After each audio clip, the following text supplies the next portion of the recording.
Samajapal sir from Vivekananda School, Bani. Now we start the next concept of the class 10th. Subject is science. Refraction through a rectangular glass slab. Okay, किसी rectangular glass slab के अंदर refraction कैसे होता है तो आप उसके बारे में basically understand करेंगे. To understand the phenomena of refraction of light through a glass slab, let us do an activity. उसके लिए हम एक एक्टिविटी करेंगे. ओके, तो ये बेसिकली आपको लैब के अंदर करवाने वाला एक्सपेरिमेंट है. मैं आपको बता दूंगा कैसे लैब के अंदर होगा, तो ये आपको लैब के अंदर करवा दिया जाएगा. ओके, तो हम बेसिकली इसको समझते हैं. In this activity you will note. Okay, तो ध्यान से देखना. The light ray has changed its direction at point O and O dash. सबसे पहले दो पॉइंट देखो, O dash, O और O dash आपको पॉइंट दिख रहे होंगे डायग्राम के अंदर. Note the both the point O and O dash lies on the surface separating two transparent medium. आपको पता है O dash और O जो पॉइंट है वो दो सरफेस के ऊपर अलग अलग है.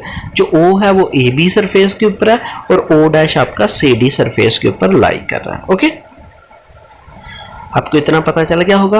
अब आपने क्या करना है, छोटे से दो आपने परपेंडिकुलर ड्रॉ करने हैं. Draw an perpendicular N dash at A B at O. दो परपेंडिकुलर ड्रॉ किया आपने.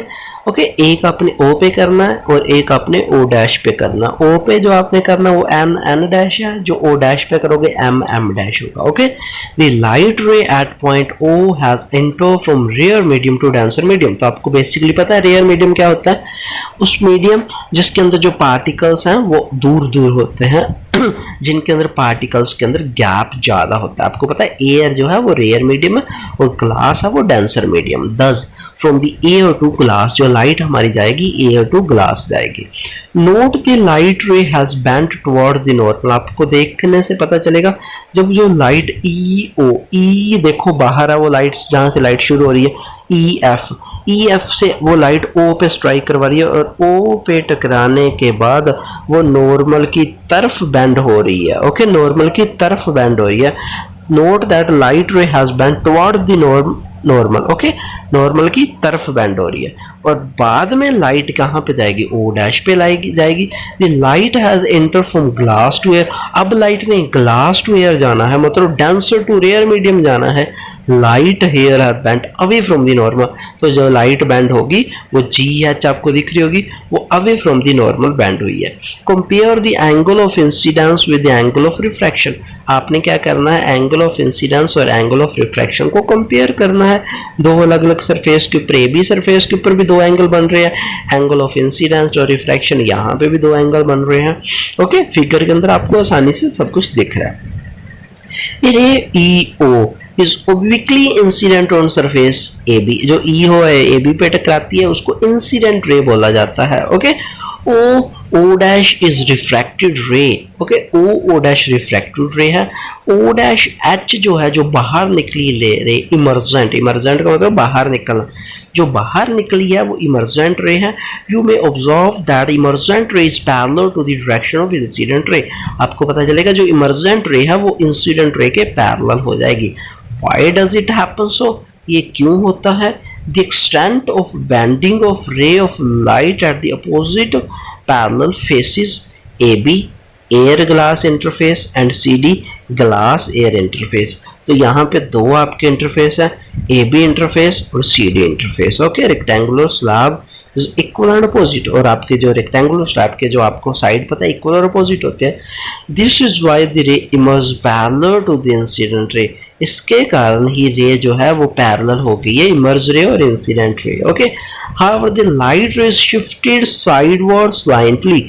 आपको देखो जो आपकी इंसिडेंट रे है वो डॉटेड इस तरीके से आनी चाहिए, बट जो इमर्जेंट रे वो इधर निकल रही है, बट आप पर पैरेलल तो हो रही है, बट एक थोड़ा सा डिस्टेंस है. यहाँ पे ओ डैश एल आपको दिख रहा है. ओ डैश एल जो इन दोनों के बीच में क्या है, थोड़ा सा इन दोनों के बीच में क्या है, डिस्टेंस है. ओके,